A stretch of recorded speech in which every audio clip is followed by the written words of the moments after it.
Saya tidak pernah berpikir akan ada hari di mana saya mengenakan gaun pengantin untuk menggantikan kakak perempuan saya. Terlebih lagi, saya tidak pernah menyangka orang yang berdiri di ujung altar hari itu akan menatap saya seolah-olah dia telah menunggu saya seumur hidupnya.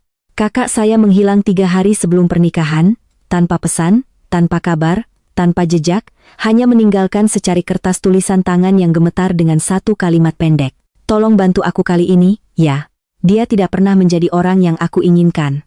Tidak ada yang menanyai saya, juga tidak ada yang membutuhkan jawaban dari saya. Mereka hanya menatap saya, yang 80% mirip dengan kakak saya, lalu dengan cepat mengangguk, "Cukup baik. Sedikit polesan saja akan sempurna." Saya diam. Saya sudah terbiasa menjadi pilihan cadangan, menjadi orang yang selalu berdiri di belakangnya dalam setiap foto keluarga. Menjadi orang yang terlupakan di pesta-pesta, dibandingkan dalam setiap pertemuan, menjadi orang yang seharusnya bersyukur ketika dipilih. Jadi, ketika mereka meminta saya untuk menggantikannya sementara, saya hanya mengangguk pelan. Gaun pengantin dipesan terburu-buru dalam satu sore. Riasan profesional, tatanan rambut oleh ahli, semuanya sempurna, tetapi hati saya hampa. Duduk di ruang tunggu sebelum upacara, saya menatap cermin, menatap pengantin di dalamnya. Bukan saya, bukan kakak saya, juga bukan siapa-siapa. Pengantin wanita sudah siap?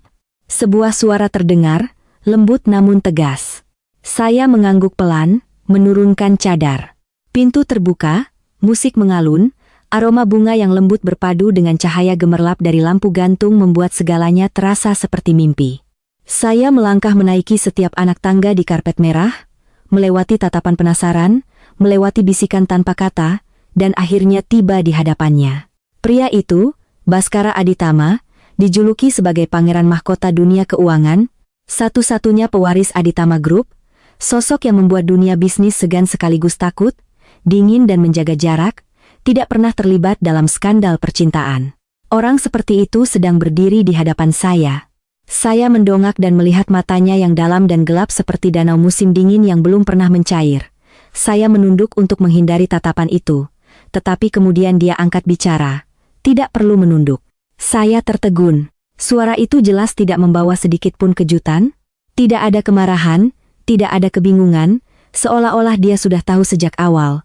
Saya mengangkat kepala, dia menatap lurus ke mata saya, perlahan berkata, "Bukan dia, kan?" Saya tidak menjawab, hanya menggenggam tangan lebih erat. Dia tetap tidak marah, hanya mengulangi, "Bukan dia." "Bagus," saya nyaris panik. Apa maksudnya ini? Dia tidak marah, tidak membatalkan pernikahan, tidak menanyai saya, atau apakah dia tidak peduli? Saat itu, saya berpikir mungkin dia hanya butuh seseorang untuk berdiri di sampingnya di atas kertas, sebuah pernikahan politik yang hanya formalitas. Jadi saya menenangkan diri. Tidak apa-apa, hanya 3 bulan lalu bercerai. Begitulah yang saya pikirkan. Upacara pernikahan berjalan sesuai rencana. Tidak ada yang menyadari, atau mungkin mereka tahu tetapi tidak ada yang angkat bicara. Menandatangani dokumen, berfoto, memotong kue pernikahan. Semua prosedur berjalan dengan presisi hingga ke detiknya. Seolah-olah hidup saya hanyalah sebuah spreadsheet yang telah dijadwalkan sebelumnya. Saya tidak makan apapun di resepsi, juga tidak berbicara dengan siapapun. Saya berdiri diam di sudut, melihatnya mengangkat gelas, melihat senyum sopannya kepada setiap tamu. Dia pasti bahkan tidak ingat namaku, batin saya. Hingga resepsi berakhir, saya naik ke kamar mengikuti arahan pelayan. Kamar pengantin 4 kali lebih besar dari kamar yang pernah saya tinggali. Semuanya indah, dingin, dan asing. Saya baru saja akan masuk ke kamar mandi ketika dia mendorong pintu dan masuk. Saya terkejut dan secara refleks mundur. Dia berdiri di sana, masih dengan penampilan tenang dan elegan. "Tenang saja," katanya. "Aku tidak akan memaksamu memenuhi kewajiban sebagai istri." Saya terpaku, tidak tahu harus senang atau merasa. "Klega, kita hanya perlu berakting dengan benar, setidaknya untuk beberapa bulan ke depan. Setelah itu, kamu boleh melakukan apapun yang kamu mau." Saya mengepalkan tangan, suara saya terdengar lirih, "Terima kasih." Dia menatap saya sangat lama, lalu perlahan berkata, "Tapi kamu perlu tahu satu hal." Saya mendongak. Meskipun kamu menggantikan siapapun, bagiku, kamu tidak pernah menjadi pengganti. Malam itu saya tidak bisa tidur. Saya berbaring di ranjang king size dengan jarak satu dunia antara saya dan pria di samping saya. Punggungnya tercetak di tirai jendela, sedang bekerja dengan cahaya redup dari lampu meja. Saya tidak mengerti mengapa dia tidak bertanya, tidak marah, tidak menuntut. Saya tidak mengerti mengapa dia menatap saya dengan tatapan selembut itu, tatapan yang seumur hidup saya belum pernah terima dari siapapun. Jam 3 pagi, saya diam-diam membuka ponsel, membuka catatan, menulis satu baris saja. Saya menikah menggantikan kakak saya. Tapi orang yang saya nikahi sepertinya tidak pernah ingin menikahi kakak saya. Saya terbangun saat hari masih remang-remang. Cahaya samar dari tirai jendela memantul ke dinding, melukiskan bayangan panjang yang sunyi. Dia masih di sana, di meja kerja sudut ruangan, jasnya tersampir di sandaran kursi, tangan memegang pena, kepala sedikit menunduk, cahaya kuning lembut menyinari batang hidungnya yang mancung dan matanya yang tenang. Seperti sebuah lukisan benda mati yang pusatnya adalah pria yang baru saja salah saya nikahi. Saya tidak tahu harus bersuara atau tetap diam. Seluruh ruangan besar itu tenggelam dalam keheningan. Keheningan yang tidak canggung, juga tidak hangat, seperti ketenangan antara dua orang asing yang tidur satu kamar. Saya berniat menutup mata lagi, pura-pura tidur. Tapi kemudian dia perlahan menoleh, "Kamu belum tidur?" Saya berhenti. Dia memanggilku kamu. Bukan Anda, bukan istri di atas kertas, tapi kamu. Sebuah kata yang sangat ringan tetapi membuat jantung saya tanpa sadar berdetak salah satu irama. Saya duduk, menarik selimut ke dada, dengan suara pelan, "Aku baru bangun." Dia mengangguk, meletakkan pena, berjalan mendekati saya. Saya secara refleks mundur, punggung saya hampir menyentuh kepala ranjang. Dia sedikit mengerutkan kening.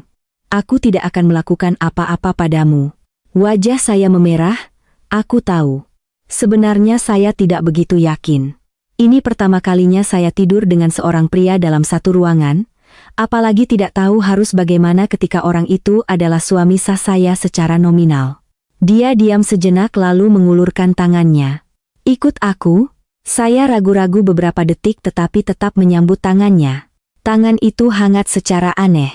Dia membawa saya keluar dari kamar, melewati koridor panjang lalu membuka pintu sebuah ruangan kecil. Lampu menyala, saya tercengang. Itu adalah kamar tidur lain, lebih kecil, lebih nyaman, suasananya lebih lembut. Warna putih krem berpadu dengan coklat muda, spray lembut, di atas meja bahkan ada sebotol lavender kering. "Ini kamarmu," katanya dengan tenang. "Mulai hari ini kamu tidur di sini. Aku tidak memaksamu untuk tinggal satu kamar, apalagi berniat memaksakan apapun." Saya terpaku. Saya bahkan tidak berpikir dia telah menyiapkan kamar terpisah untuk saya, tapi Baskara Aditama melakukannya. Seolah-olah, sejak awal dia telah merencanakan pernikahan pengganti ini, seolah-olah dia tahu aku yang akan datang. Saya perlahan berkata, "Apa kamu tidak bertanya siapa aku?" Dia menatap saya cukup lama, matanya tenang secara aneh. "Tidak perlu bertanya, kenapa?"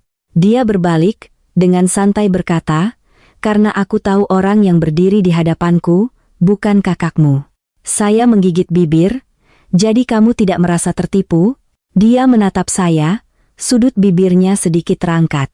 "Jadi menurutmu aku harus marah, harus mengusirmu, harus mengatakan bahwa aku hanya ingin menikah dengan yang lain?" Saya tidak tahu harus menjawab apa.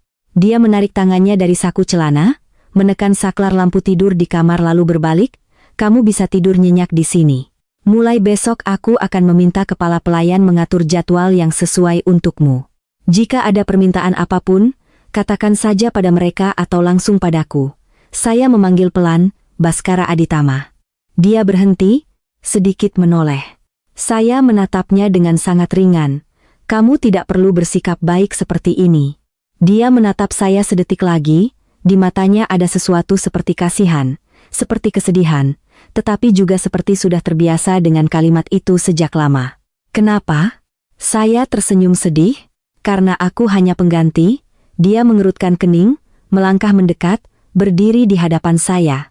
Cukup dekat sehingga saya bisa melihat bulu matanya bergetar dalam cahaya redup, suaranya merendah, "Kalau begitu dengarkan baik-baik. Saya mendongak, terkejut menatapnya. Dia berkata perlahan, setiap kata seolah ingin terukir di hati saya. Bagiku, Alina Kirana bukan pengganti. Kamu adalah satu-satunya. Jantung saya berdetak kencang. Dia berbalik dan melangkah keluar. Saya berdiri di sana di tengah kamar yang dirancang khusus untuk saya, mendengar jantung berdebar kencang seperti remaja yang baru pertama kali jatuh cinta. Saya tidak bisa tidur malam itu, bukan karena takut, juga bukan karena lingkungan baru, tetapi karena satu kalimat, kamu adalah satu-satunya. Belum pernah ada yang mengatakan itu kepada saya. Saya selalu menjadi salinan kakak saya, pengisi kekosongan saat dibutuhkan, orang yang penurut dan tahu diri agar tidak ada yang merasa canggung. Tapi tidak pernah menjadi satu-satunya.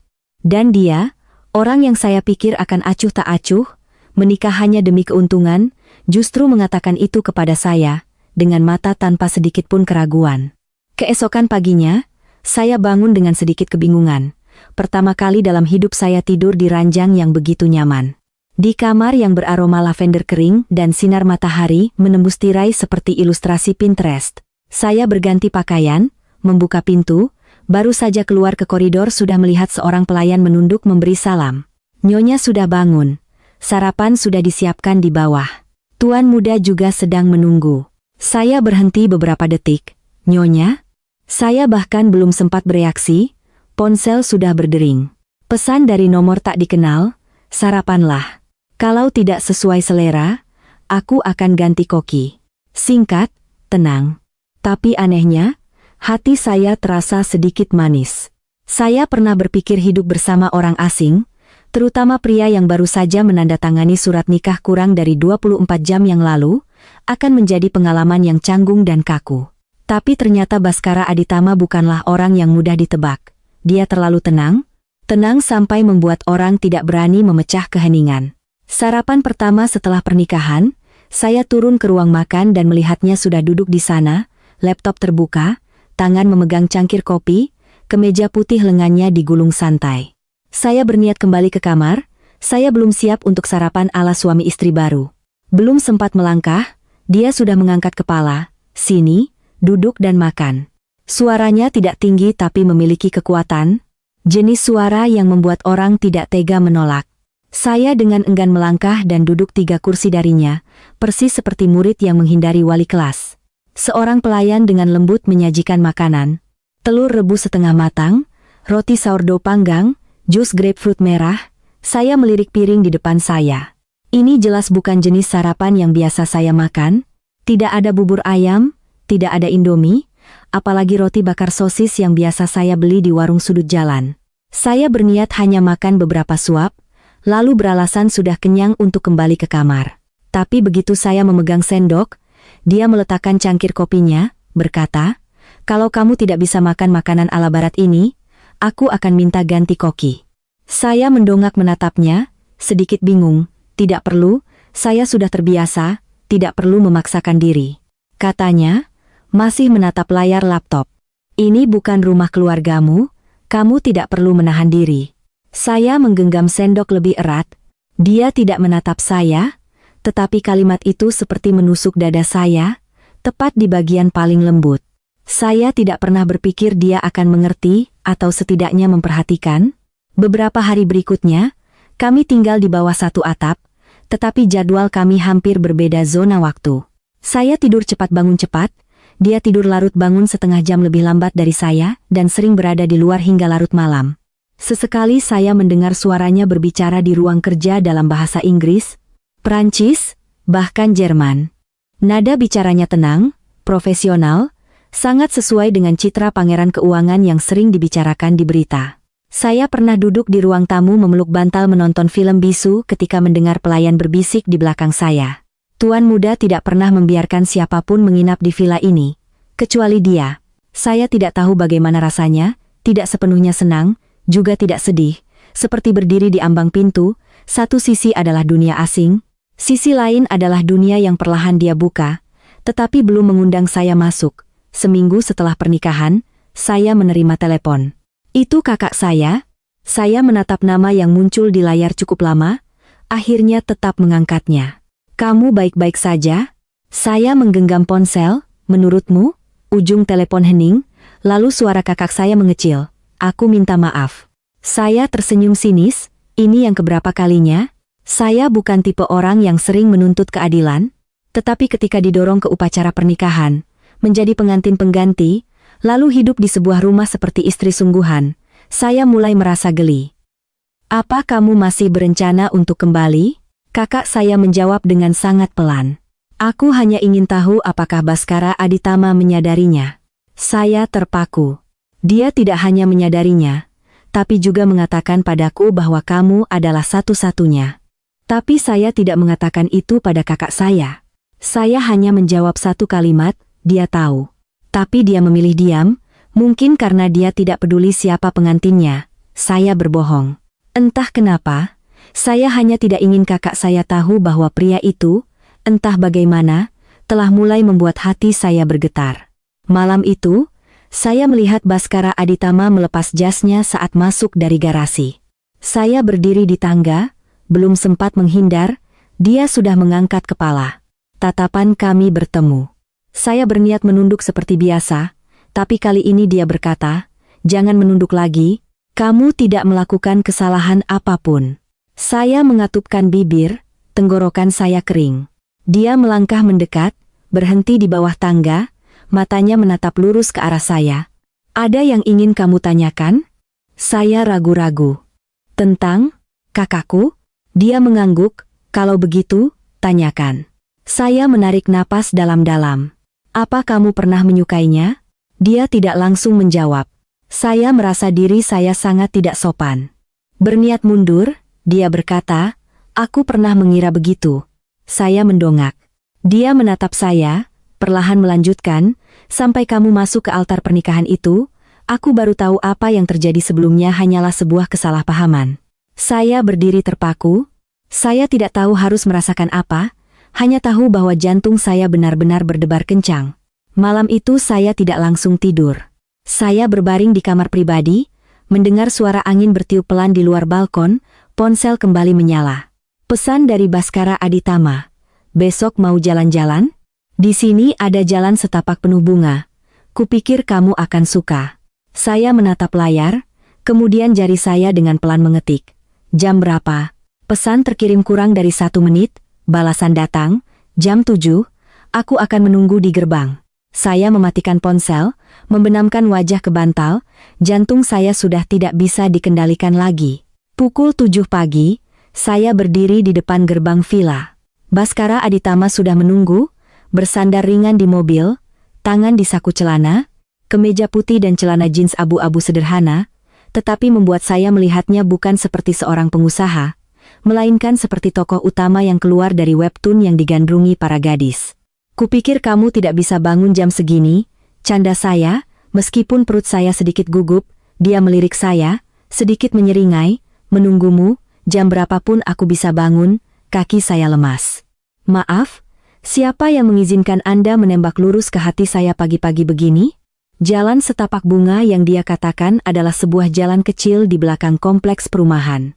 Kedua sisinya dinaungi pepohonan, rumput hijau dan bunga liar tumbuh di sepanjang jalan, bahkan ada beberapa rumpun lavender yang dipangkas rapi, menebarkan aroma lembut di udara pagi. Saya berjalan perlahan, dia juga tidak terburu-buru.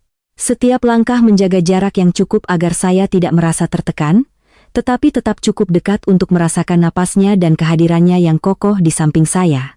"Tempat ini damai sekali," kata saya, mata menatap deretan pohon di depan. "Aku tahu kamu tidak terbiasa dengan tempat ramai."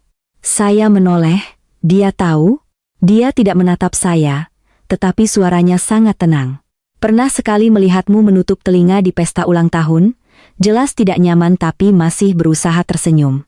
Saya terpaku, "Waktu itu aku belum pernah bertemu denganmu." "Iya, tapi aku melihatmu." Saya tidak tahu sejak kapan saya berhenti melangkah. Angin meniup rambut saya, suasana tiba-tiba menjadi hening. Ternyata dia sudah mengenal saya sebelumnya, bukan setelah pernikahan, bukan sejak hari kakak saya kabur, tetapi jauh sebelum itu. Saya bertanya pelan, "Berapa kali kamu pernah bertemu denganku?" Baskara Aditama sedikit memiringkan kepala seolah sedang mengingat-ingat, Lalu dia berkata, 5 kali di acara perusahaan, 2 kali di pusat perbelanjaan, sekali di lelang amal, dan 3 kali melihatmu dari jarak yang cukup dekat untuk menyadari kamu tidak seperti kakakmu. Mulut saya ternganga tak bisa berkata-kata, rasanya seperti sedang berperan dalam drama pengganti yang tidak disengaja, tetapi di adegan ketiga baru sadar bahwa sutradaranya sebenarnya adalah penggemar berat sejak lama. Setelah jalan-jalan, saya kembali ke kamar dengan pikiran agak melayang, terus memikirkan kalimat aku melihatmu sampai lupa makan siang. Sore harinya, saya duduk merapikan tumpukan buku di perpustakaan kecil yang katanya bisa saya gunakan sesuka hati. Saat menarik laci, saya menemukan sebuah kotak kayu tua yang diletakkan rapi di laci paling bawah. Saya ragu sejenak, tidak terkunci, tidak ada nama. Rasa penasaran mengalahkan akal sehat. Saya membukanya, di dalamnya ada sebuah foto saya saat SMA berdiri di depan gerbang sekolah, mengenakan kemeja putih, rambut diikat tinggi, tangan memegang segelas susu kedelai, tersenyum lebar pada seseorang di luar bingkai. Saya terdiam, bukan karena fotonya, tetapi karena saya yakin belum pernah memberikannya kepada siapapun. Ini adalah foto yang diambil orang lain, kandid tapi tidak berbahaya. Ada beberapa barang lain, sebuah buku catatan, di dalamnya penuh dengan catatan tentang saya, buku apa yang saya baca, alergi apa, benci makanan pedas, takut gelap, tidak bisa minum kopi kental. Semuanya tentang saya. Suara langkah kaki terdengar dari koridor. Saya terkejut, menutup kotak itu, dan dengan cepat memasukkannya kembali ke tempat semula. Baskara Aditama masuk, tatapannya tertuju pada saya yang terengah-engah, tangan gemetar, wajah memerah. Kamu kenapa? Saya menggigit bibir, pura-pura menunduk merapikan buku. Tidak apa-apa, hanya terbentur sudut meja. Dia melangkah mendekat, berjongkok, menyingsingkan lengan baju saya. Tempat itu memang sedikit merah, karena saya terbentur sudut meja saat panik. Tidak bisa menjaga diri sendiri, katanya, suaranya sepelan embusan napas. Kemudian dia mengambil sebotol kecil krim dari sakunya dan mengoleskannya pada bekas merah di tangan saya. Jari-jarinya dingin, tetapi gerakannya begitu lembut hingga membuat saya ingin menangis. Besok jangan merapikan ruangan lagi, mau baca apa, biar aku yang bawakan. Saya menatapnya, berniat bertanya tetapi menelannya kembali, tidak tahu harus mulai dari mana. Bertanya mengapa dia menyimpan foto saya. Bertanya mengapa dia diam-diam mencatat semua hal tentang saya. Bertanya mengapa dia sudah mengenal saya sejak lama tetapi tetap diam sampai hari pernikahan. Atau bertanya mengapa tatapan matanya saat ini seperti sudah menunggu momen ini sangat lama.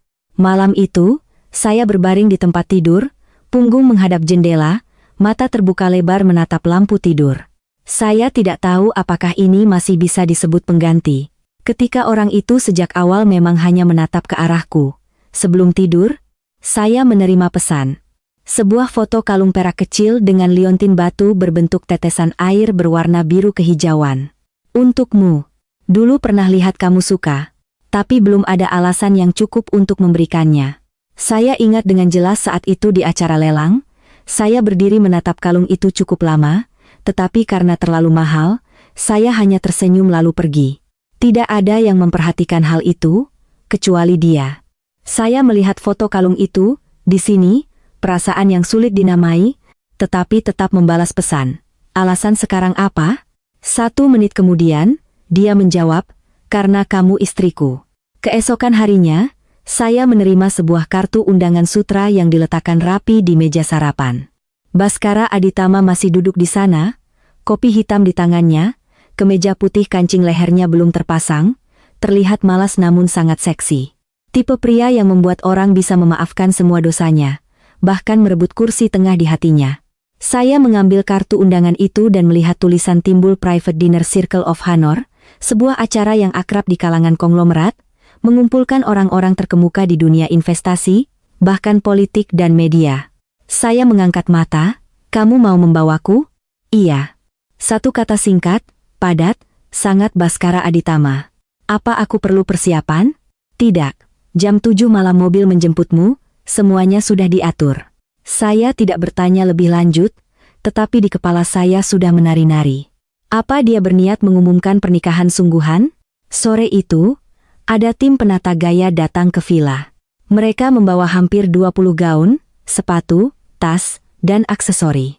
Kepala pelayan berkata singkat, "Tuan muda bilang ingin nyonya mengenakan apapun yang paling nyaman."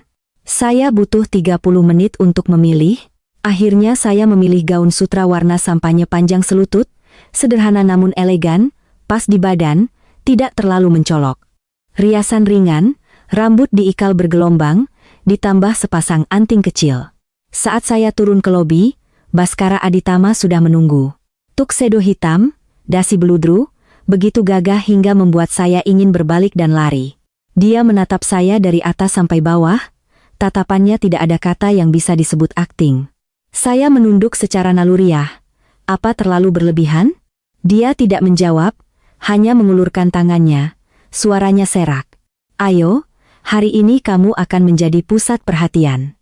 Saya menyambut tangannya, jantung berdebar begitu kencang hingga rasanya seperti lupa membawa otak dari ruang rias. Pesta diadakan di sebuah ballroom di lantai atas. Cahaya kuning lembut, anggur berkilauan di gelas kristal. Musik klasik mengalun dengan volume yang pas. Kami baru saja masuk, tatapan semua orang langsung tertuju ke arah kami. Orang-orang mulai berbisik. Saya mendengar beberapa kalimat dengan jelas, "Istri baru Tuan Baskara? Bukankah putri keluarga Atmadja yang awalnya akan menikah dengannya? Dia terlihat lebih muda, tidak seperti putri bangsawan." Saya secara naluriah sedikit meremas tangannya. Baskara Aditama berhenti melangkah. "P.I. Ando." Saya mendongak, bertemu dengan tatapan miringnya, sedikit mengerutkan kening, sedikit tidak senang. Dia melepaskan tangan saya, beralih memegang pinggang saya. Saya terpaku. Dia mendekatkan bibirnya ke telinga saya, berkata sangat pelan, "Tidak perlu takut, malam ini kamu tidak perlu menjadi latar belakang bagi siapapun." Selama pesta, Baskara Aditama tidak pernah meninggalkan saya lebih dari 5 langkah. Berapapun banyak orang yang mengajaknya bicara, dia selalu menoleh dan bertanya apakah saya ingin pergi, apakah saya lelah, apakah saya lapar. Saya seperti seorang VIP pribadi, dan dia adalah pengawal sekaligus kepala pelayan, tingkat pengabdiannya maksimal. Saat senggang, saya tanpa sadar mengambil segelas sampanye dan pergi ke balkon kecil untuk menghirup udara segar. Baru saja keluar, saya mendengar tawa yang familiar. Saya berbalik, itu Amelia Atmadja, kakak perempuan saya. Saya terpaku sedetik, tangan saya menggenggam gelas erat. Dia masih cantik, masih menonjol, masih percaya diri seperti biasa. Hanya saja tatapan matanya menatap saya aneh. "Tidak kusangka kamu cocok memakai gaya seperti ini," katanya, senyumnya setengah bercanda setengah menyindir. Saya tidak menjawab. Dia melangkah lebih dekat. "Apa dia tahu siapa kamu?" Saya sedikit menyeringai. "Menurutmu?" Dia terdiam. Sedetik kemudian, saya mendengar suara pria yang familiar di belakang saya. "Alina." Saya menoleh, itu Baskara Aditama. Wajahnya beberapa derajat lebih dingin dari biasanya, tetapi tatapannya melembut saat melihat saya. Dia melangkah dan berdiri di antara saya dan kakak saya, lalu menoleh ke kakak saya, dengan santai berkata, "Terima kasih karena tidak muncul di pernikahan. Karena itu aku bisa menikahi orang yang tepat." Mata saya terbelalak, sementara Amelia Atmadja pucat pasi. Baskara Aditama melanjutkan, "Kamu harus ingat, bagaimanapun juga jangan salah paham, aku menikahi adikmu karena aku memilihnya, tidak ada yang bisa menggantikannya." Saya merasa seperti otak saya baru saja disuntik langsung 80 ml gula murni. Amelia Atmadja menggenggam tasnya dan berbalik pergi tanpa berkata apa-apa lagi. Malam itu dalam perjalanan pulang, saya duduk di kursi penumpang, tangan memegang ponsel tetapi kepala kosong. Baskara Aditama masih menatap jalan, suaranya serak seperti biasa. "Hari ini kamu lelah?" Saya menggeleng. "Kamu berkata seperti itu pada kakakku akan membuat orang lain canggung. Aku tidak keberatan." Saya tersenyum ringan. "Bukankah kamu selalu melakukan segalanya demi reputasi?" Dia melirik saya sekilas lalu berkata seolah-olah sungguhan. "Benar juga. Aku ingin semua orang tahu dengan jelas bahwa orang yang kupilih adalah kamu." Jantung saya kembali berdetak aneh. Sebelum masuk ke kamar tidur, saya menerima sebuah kotak kecil dari kepala pelayan. Di dalamnya ada kalung batu biru kehijauan yang pernah dia kirim fotonya, disertai secari kertas kecil. "Tidak perlu acara khusus, asal kamu suka." Saya memeluk kalung itu dan menggigit bibir. Sial. Kurasa aku jatuh cinta pada suami kontrakku. Setelah pesta malam itu, Baskara Aditama menjadi jauh lebih sibuk. Dia pergi pagi-pagi dan pulang larut malam. Hampir setiap hari saya hanya melihat wajahnya 2 kali. Sekali saat turun untuk sarapan, dan sekali lagi ketika lampu kamar saya sudah padam tetapi suara langkah kakinya masih terdengar di koridor. Saya berkata pada diri sendiri, ini normal, pernikahan kontrak, siapa yang punya waktu untuk terus bersama? Tapi saya juga menyadari satu hal, sejak pesta itu, tidak ada lagi yang memanggil saya pengganti, tidak ada yang berani. Karena Baskara Aditama telah menggunakan seluruh kehadirannya untuk menyatakan dengan jelas, sore itu, saya mengikuti perintah kepala pelayan untuk pergi ke restoran pribadi di area villa, tempat yang digunakan untuk menjamu tamu-tamu dekat. Kepala pelayan berkata, Tuan muda berpesan agar Nyonya makan malam di sini hari ini, ada tamu. Awalnya saya tidak berpikir apa-apa, pindah tempat makan apa anehnya. Sampai pintu terbuka dan orang yang sudah duduk di meja makan adalah Rania Wijaya, sebuah nama yang pernah terkait dengan masa lalu Baskara Aditama, Dewi Kampus. Mantan pacar rumor selama dia masih belajar di Eropa. Rania Wijaya tidak seperti tipe kecantikan dingin.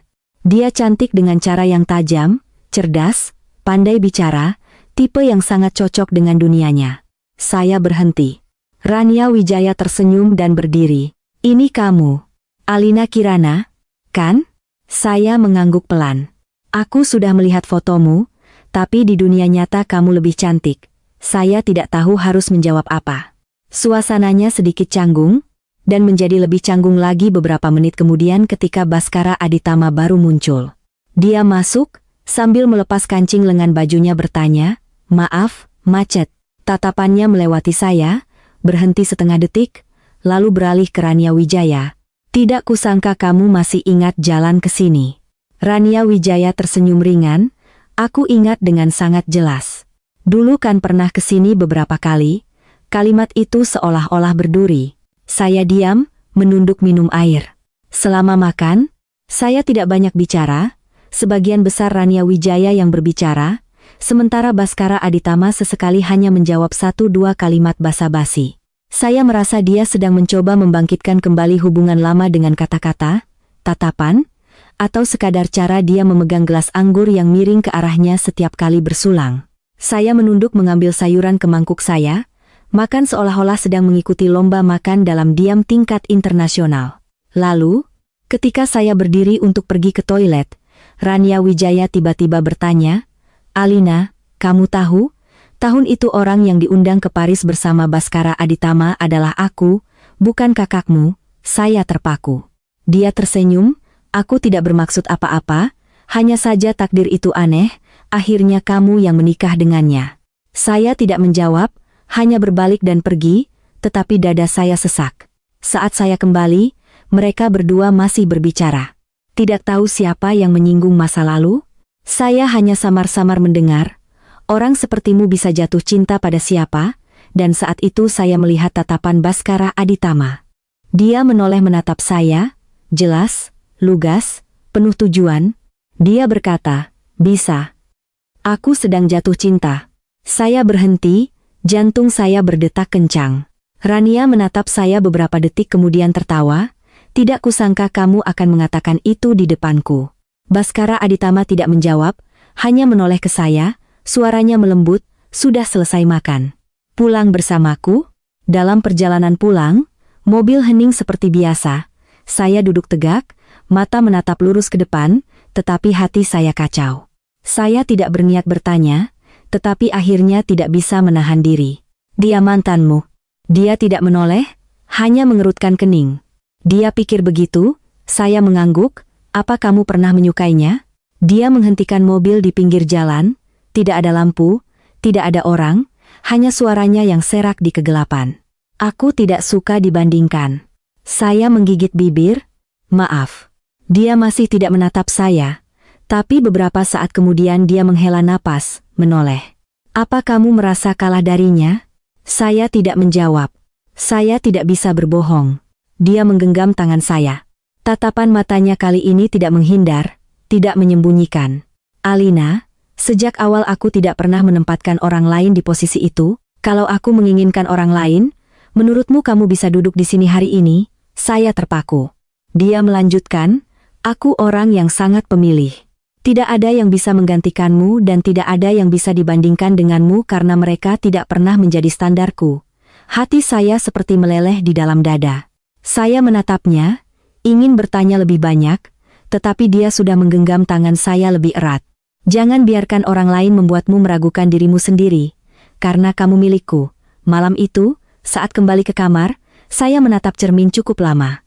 Gadis di cermin tidak glamor, tidak pandai bergaul, tidak bersinar seperti Rania Wijaya. Tetapi ada seorang pria yang tidak hanya tahu siapa dia, tetapi juga tidak pernah ingin menukarnya dengan siapapun. Saya tersenyum, begitu lembut hingga hanya saya yang bisa mendengarnya. Saya bermimpi tentang suatu sore musim panas.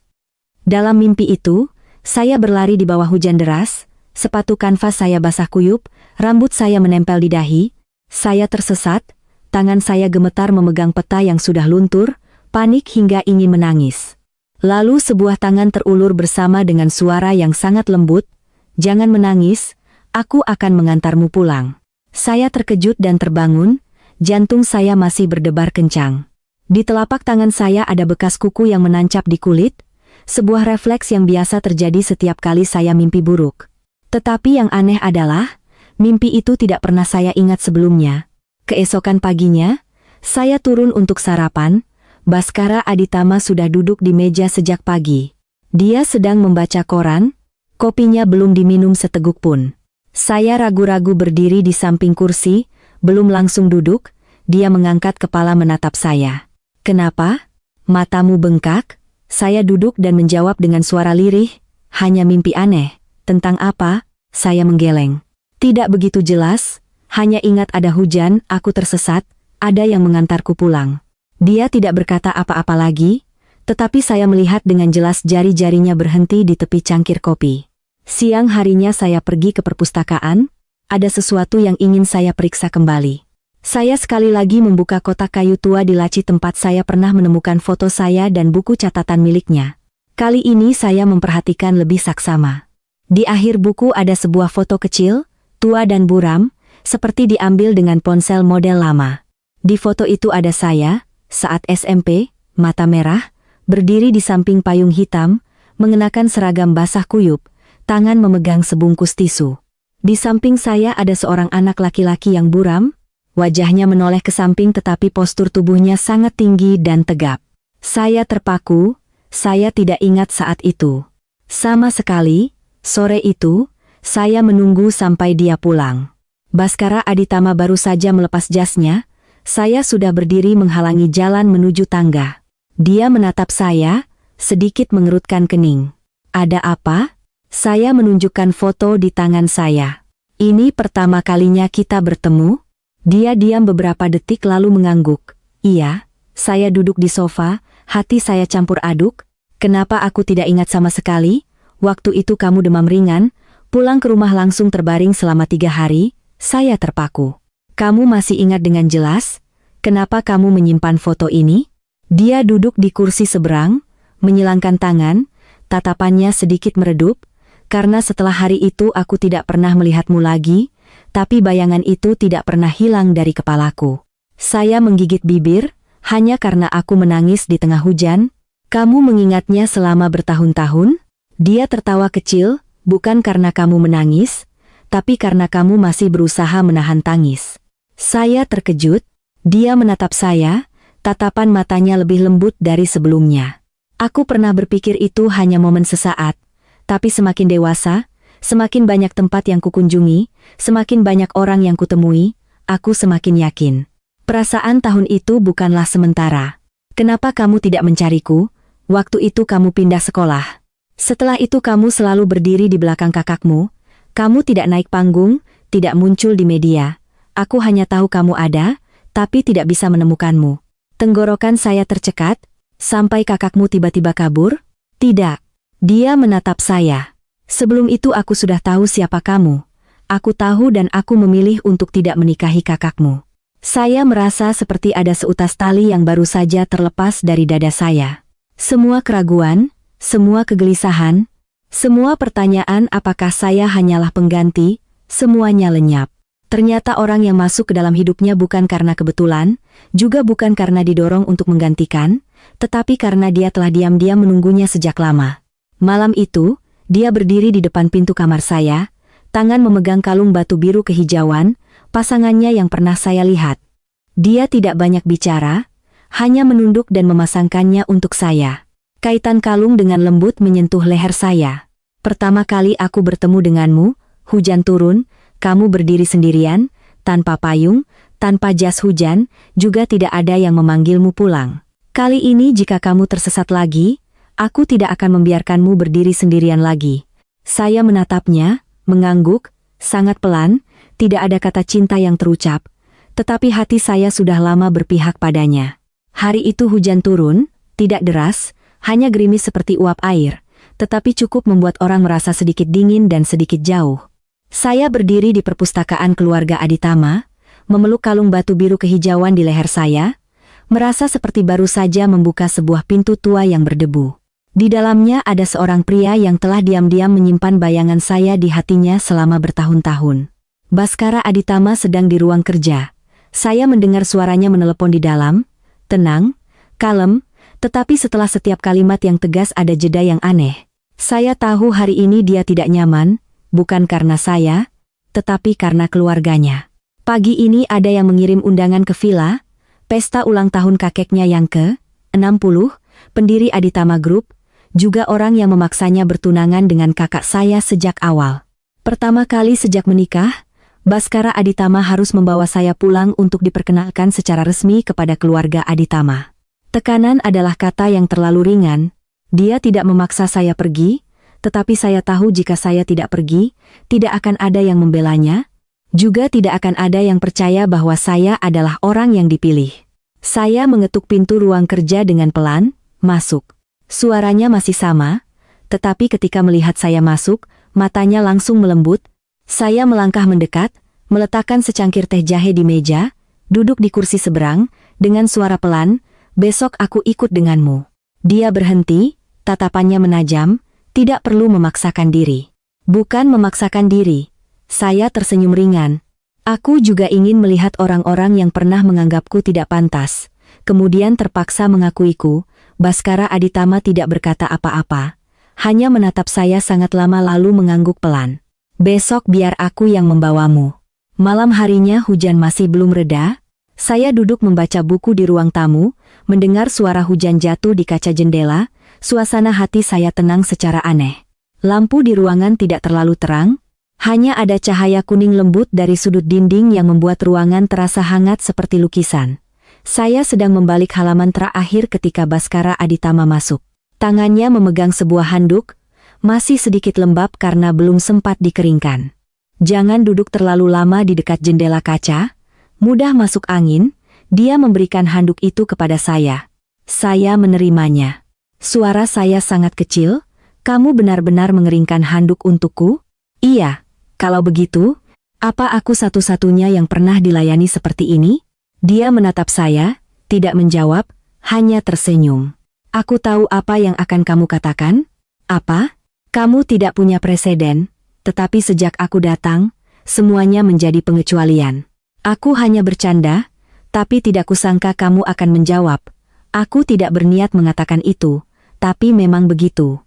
Saya terkejut, jantung saya seperti berhenti berdetak. Saya memegang handuk dan mengelap tangan untuk mengalihkan perhatian. "Besok pasti akan sangat melelahkan."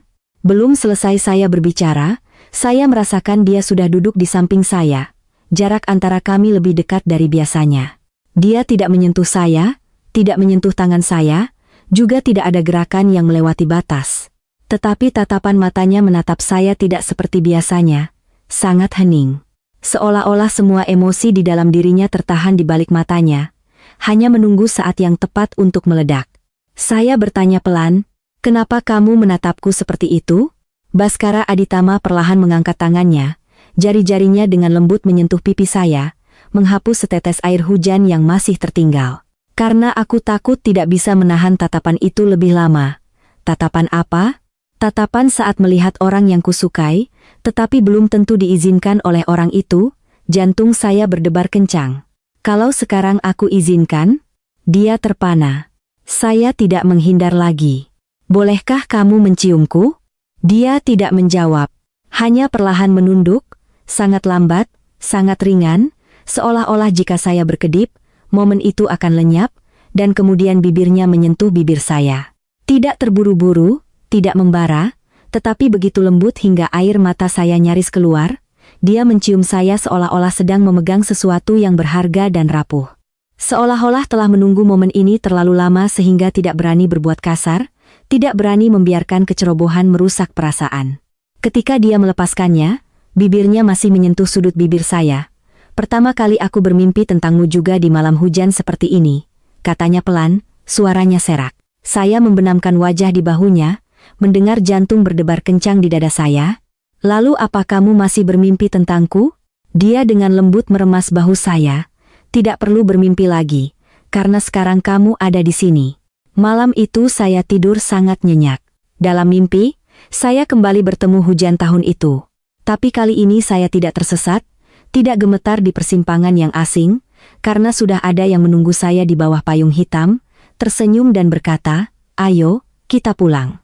Saya pernah berpikir mencintai seseorang adalah urusan hati.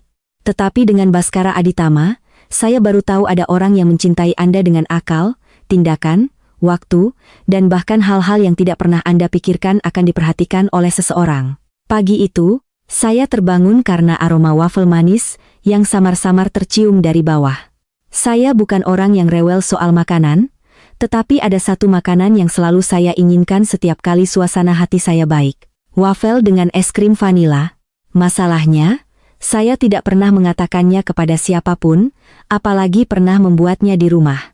Saya selesai cuci muka dan turun ke bawah, melihatnya mengenakan celemek berdiri di depan konter dapur. Saya terpaku selama 5 detik, bukan karena dia sedang memasak, tetapi karena penampilannya. Kemeja putih lengannya digulung, rambut sedikit berantakan, ekspresi wajah fokus, sama sekali tidak terlihat seperti seorang CEO, melainkan seperti seorang suami sejati. Melihat saya diam, dia melirik. "Sudah bangun? Sini, coba rasakan." Saya mendekat dan melihat beberapa wafel yang dipanggang rata, renyah, dan berwarna keemasan. Saya bertanya, "Kapan kamu belajar membuat ini?" Dia tertawa kecil, "Sudah lama. Tapi baru hari ini dibuat, karena kamu." "Iya." Satu kata ia membuat saya ingin menyingkirkan wafel itu dan memakannya saja. Sore harinya, saya pergi bersamanya ke toko bunga, bukan untuk membeli bunga untuk seseorang, tetapi untuk memilih jenis bunga yang akan ditanam di taman belakang villa. Saya pikir dia hanya akan asal-asalan, tetapi siapa sangka, "Baskara Aditama, apa kamu benar-benar bisa membedakan bunga baby's breath dengan bunga aster?" Dia melirik, "Karena salah satunya adalah jenis bunga yang pernah kamu amati sangat lama saat melewati toko bunga tahun lalu." Saya bingung. Apa dia punya chip lacak otak saya sejak tahun lalu? Saya mendongak menatapnya setengah bercanda setengah serius. "Apa menurutmu kamu sedikit berlebihan?" Dia menjawab dengan suara yang sangat serius. "Aku sedang mencintaimu. Jika itu berlebihan, maka aku tidak akan membatasi diriku lagi." Saya terpana selama 3 detik, lalu wajah saya memerah sampai ke telinga. Malam itu, saya proaktif menuangkan teh untuknya. Teh kesukaannya adalah teh putih, tetapi dia pernah berpesan kepada staf untuk membuatkan teh hitam untuk saya karena kamu minum yang terlalu ringan tidak akan bisa tidur. Saya ingat, dan untuk pertama kalinya saya ingin melakukan sesuatu untuknya terlebih dahulu. Besok ada rapat besar, saya bertanya saat memberikan cangkir teh kepadanya. Dia menatap saya, sudut bibirnya sedikit terangkat. "Pertama kalinya kamu menanyakan jadwalku, apa kamu tidak lihat aku sedang merawatmu?" Dia menatap saya, matanya menyipit penuh arti. "Kamu mulai cemburu, kan?" Saya tercekat. "Tidak ada, karena kejadian pagi ini." "Gadis di lift. Kamu tidak berkata apa-apa tapi kamu langsung diam setelah dia tersenyum padamu." Saya cemberut berniat membantah, tetapi memang benar, sedikit bersalah. "Kalau begitu, bagaimana denganmu?" Saya menoleh, suara saya sedikit manja. "Apa kamu pernah cemburu?" Dia menyesap teh, berkata dengan tenang. "Pernah." Saya tertegun. Saat kamu memuji pemeran utama pria di film yang sedang kamu tonton sangat tampan, dapat diandalkan seperti suami orang, malam itu aku tidak bisa tidur selama 2 jam, berpikir apakah aku harus membeli jas yang sama dengannya. Saya menutupi wajah saya, ya Tuhan, kamu benar-benar sakit, iya. Dia meletakkan cangkir teh, menatap saya dengan saksama, sakit. Dan kamu adalah satu-satunya penyebabnya. Saat itu saya tahu saya tidak hanya terharu, tetapi benar-benar mencintainya. Bukan cinta karena dia lembut, bukan karena dia setia, apalagi karena dia tampan mengenakan jas seperti dewa dari film, tetapi karena saat bersamanya, saya tidak perlu berusaha menjadi lebih baik, lebih cantik, lebih pintar untuk pantas bersanding dengan seseorang. Saya hanya perlu menjadi diri saya sendiri, dan itu sudah dia ketahui bahkan sebelum saya sendiri. Larut malam, ketika saya sudah kembali ke kamar, dia mengirim pesan singkat. Besok boleh panggil aku suami? Saya menatap tulisan itu, di kepala saya terdengar paduan suara yang riuh tingkat darurat. Saya mengetik, besok aku coba. Dia menjawab, kalau begitu hari ini aku mimpi dulu. Saya menekan ponsel ke dada, mendengar jantung berdebar kencang seperti saat ujian nasional. Entah sejak kapan saya tidak lagi takut menjadi pengganti, karena tatapan matanya setiap kali menatap saya tidak pernah kabur. Pagi itu, saya terbangun oleh dering telepon yang tak henti-hentinya. Itu kepala pelayan, suaranya lebih cemas dari biasanya. Nyonya, bisakah Nyonya tidak membuka media sosial pagi ini? Saya mengerutkan kening. Ada apa? Dia ragu-ragu beberapa detik lalu menghela napas. Ada yang mengunggah postingan, mengatakan Nyonya bukan pengantin asli dalam pernikahan tuan muda. Saya melompat dari tempat tidur, membuka ponsel, jantung saya seperti mau copot saat membaca judul di hasil pencarian, pengantin pengganti keluarga Aditama. Di bawahnya ada serangkaian artikel dengan konten serupa. Alina Kirana, adik dari Amelia Atmaja, pengganti dalam pernikahan triliunan. Pernikahan tahun itu, pengantin asli menghilang. Apakah Baskara Aditama tertipu? Saya menggenggam ponsel di tangan saya. Napas saya seperti tersumbat. Saya tahu hari ini akan datang, cepat atau lambat, masa lalu akan digali seperti kotak tua yang terkubur di tanah, suatu hari nanti akan ada yang menginjaknya. Tapi saya tidak menyangka akan secepat ini. Dan tepat saat saya mulai benar-benar bahagia, saya baru saja akan meninggalkan kamar ketika Baskara Aditama mendorong pintu dan masuk. Tidak ada kepanikan, juga tidak ada kemarahan, hanya saja wajahnya dingin secara aneh. Kamu sudah tahu? Saya bertanya. Baru saja. Saya tidak tahu harus tertawa atau menangis. Apa ini akan memengaruhimu? Saya mendongak, bertemu dengan tatapan matanya. Kamu tidak takut? Aku takut kamu takut.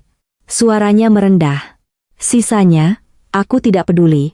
Ponsel saya terus bergetar, pesan dari seseorang yang tidak terduga.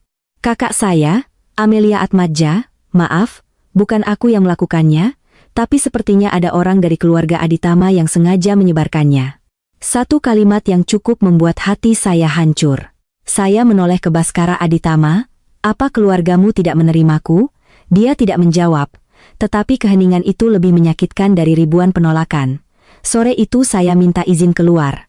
Dia ingin ikut tetapi saya menggeleng. Aku butuh waktu untuk berpikir. Bukan karena saya ingin pergi, tetapi saya takut jika terus tinggal hanya akan membuatnya semakin sulit. Media, keluarga, tatapan dunia, saya bisa menanggung semuanya. Tapi saya tidak ingin dia berkorban terlalu banyak untuk seseorang yang namanya tidak tercantum di undangan pernikahan. Saya berjalan-jalan sejenak lalu langsung menuju bandara. Membeli tiket penerbangan terdekat tanpa peduli tujuannya, hanya tahu bahwa saya perlu menghilang dari radar cukup lama agar badai berlalu. Saya sedang duduk menunggu di kursi tunggu ketika ponsel saya bergetar. Nomor Baskara Aditama. Saya tidak mengangkatnya. Sebuah pesan datang setelahnya, jika kamu naik pesawat, aku akan membuat seluruh dunia mencarimu. Saya menggenggam ponsel, jantung saya bergetar. Pesan lain menyusul, berdiri, kembali ke pintu utama, saya dengan bingung menoleh. Di pintu bandara, di tengah kerumunan yang padat, seorang pria berkemeja hitam berjalan melawan arus, tatapannya mencari dengan tegang hingga tidak ada yang berani menghalangi jalannya. Saya melompat berdiri. Beberapa detik kemudian, dia melangkah di hadapan saya, tanpa sepatah kata, hanya menarik saya ke dalam pelukannya. Di tengah semua tatapan, di tengah pengumuman bandara, di tengah hiruk-pikuk rumor, saya hanya mendengar suaranya berkata sangat pelan di telinga saya.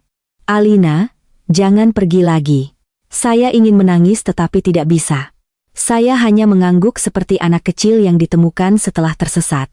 Dia menggenggam tangan saya dan membawa saya keluar dari kerumunan, menuju mobilnya yang terparkir di luar gerbang. Dalam perjalanan pulang, saya bertanya pelan, "Kamu tidak takut kehilangan muka di depan keluargamu?" "Aku takut kehilanganmu." Saya menoleh dan melihatnya menggenggam setir. "Kakekmu sudah meneleponmu, menyuruhmu bercerai?" Saya terdiam. Dia melanjutkan, "Aku bilang jika mereka memaksaku bercerai, maka buatkan upacara pemakaman untuk namaku di silsilah keluarga terlebih dahulu."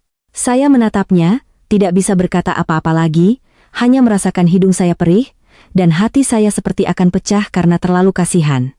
Malam itu dia membawa saya kembali ke villa, tidak ada yang mengganggu lagi, tidak ada pers, tidak ada media, hanya kami berdua dan sebuah cerita yang sudah cukup disebut cinta. Saya duduk di kursi, dia membuat teh seperti biasa, tetapi alih-alih duduk di seberang, dia menarik kursi di samping saya. "Besok aku akan membawamu ke rumah keluarga Aditama." Saya terkejut. "Untuk apa? Memperkenalkanmu secara resmi?" Saya tersenyum sedih. "Bagi mereka aku adalah aib. Bagiku, kamu adalah istri." Dia menggenggam tangan saya. "Istri sungguhan." Malam itu saya membuka ponsel dan membalas pesan yang belum terkirim sore tadi. "Meskipun seluruh dunia mengatakan aku salah, selama kamu percaya aku benar, aku akan tetap di sini." Dia membalas dengan sangat cepat. "Kalau begitu, tetaplah di sini selamanya." Pagi itu saya mengenakan gaun putih yang elegan, berdiri di depan cermin merapikan anting-anting, telapak tangan saya lembab karena tegang. Baskara Aditama masuk dari belakang, melihat saya canggung merapikan lengan baju, dia menunduk dan membantu saya mengancingkan setiap kancing manset. "Kamu belum pernah membawa siapapun pulang seperti ini kan?" tanya saya, setengah bercanda setengah serius. Dia mengangguk tanpa ragu, "Belum pernah, dan tidak berniat membawa orang lain selain kamu." Saya mendongak menatapnya. Di matanya hanya ada saya, tidak ada penyesalan, tidak ada keraguan, tidak ada sedikit pun kebimbangan. Untuk pertama kalinya saya merasa mencintai seseorang benar-benar bisa membuat saya cukup berani menghadapi seluruh dunia. Rumah keluarga Aditama terletak di puncak bukit di sebelah barat kota, sebuah villa kuno 3 lantai dengan arsitektur barat yang dipadukan dengan gaya istana kuno, memancarkan aura kekuasaan dari gerbang hingga sofa. Begitu saya masuk, saya merasakan serangkaian tatapan menyorot ke arah saya seperti lampu senter yang memeriksa bagasi. Baskara Aditama tidak berkata apa-apa, hanya menggenggam tangan saya erat lalu membawa saya melangkah ke tengah aula utama seolah-olah sedang mengumumkan, "Ini istri saya." Orang pertama yang angkat bicara adalah seorang wanita parubaya, Nyonya Aditama, ibunya. Berbeda dengan ketenangan putranya, dia tajam, dingin, dan sangat tidak senang. "Menantu," dia melirik saya dari atas sampai bawah. "Kamu menikah menggantikan orang lain. Apa kamu tidak merasa malu?" Belum sempat saya menjawab, Baskara Aditama sudah angkat bicara terlebih dahulu. "Jika ibu berniat menggunakan sikap itu, jangan panggil dia menantu, panggil saja istriku." Seluruh ruangan hening. Saya meremas tangannya di bawah meja, tetapi dia tidak melepaskannya, juga tidak menariknya. "Siapa gadis ini? Dari mana asalnya? Semua orang di sini tahu," kata Nyonya Aditama, tatapannya setajam pisau. "Jika ingin terus menjadi bahan pembicaraan karena seorang gadis yang menggantikan orang lain di upacara pernikahan, silakan lanjutkan. Kalau begitu biar aku perjelas." Dia berdiri, suaranya merendah. "Dia tidak menggantikan siapapun. Orang yang ingin aku nikahi sejak awal tidak pernah Amelia Atmaja." Suasana menjadi tegang. Kakeknya yang duduk di ujung meja mengetukkan tongkatnya dengan ringan ke lantai. "Baskara, kamu harus tahu bahwa kehormatan keluarga Aditama bukanlah sesuatu yang bisa dipermainkan dengan perasaan pribadi." "Aku tidak mempermainkannya," jawabnya. "Tetapi aku juga tidak akan membiarkan istriku menjadi bahan pembicaraan lagi." "Istri?" Sebuah suara terdengar dari luar pintu, semua tatapan beralih. "Amelia Atmaja."